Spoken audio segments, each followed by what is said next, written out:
नागपंचमी प्रकृति, आस्था और सहअस्तित्व का पावन पर्व। भारतीय संस्कृति में प्रत्येक पर्व का अपना धार्मिक, सामाजिक और वैज्ञानिक महत्व है।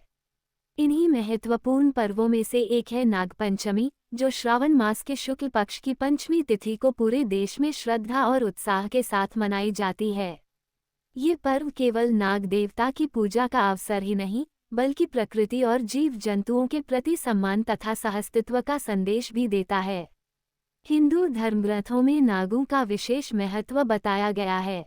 भगवान शिव के गले में विराजमान नाग, भगवान विष्णु की शेषनाग पर शयन मुद्रा तथा श्री कृष्ण द्वारा कालीय नाग का दमन जैसी कथाएं नागों के धार्मिक महत्व को दर्शाती हैं।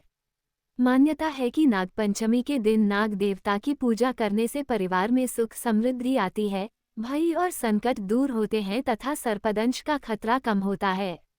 इस दिन श्रद्धालु घरों और मंदिरों में नाग देवता की प्रतिमा या चित्र की पूजा करते हैं। दूध, लावा, दूब, फूल, चंदन और अक्षत अर्पित किए जाते हैं तथा परिवार की सुख शांति और समृद्धि की कामना की जाती है। कई स्थानों पर महिलाएं व्रत रखती हैं और नाग देवता की कथा सुनती हैं। ग्रामीण क्षेत्रों में खेतों की समृद्धि और अच्छी फसल के लिए भी नाग देवता की आराधना की जाती है। नागपंचमी का एक महत्वपूर्ण संदेश पर्यावरण संरक्षण से भी जुड़ा है।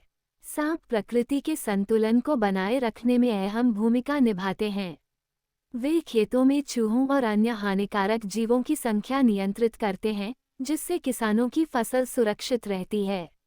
इसलिए इस पर्व के माध्यम से वन्य जीवों के संरक्षण और प्रकृति के प्रति संवेदनशीलता का संदेश भी दिया जाता है।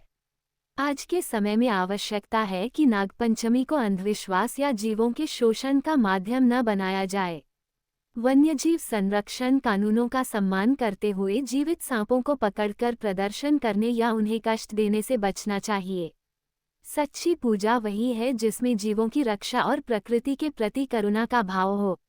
नागपंचमी हमें ये शिक्षा देती है कि मनुष्य और प्रकृति का संबंध परस्पर सम्मान और संतुलन पर आधारित होना चाहिए।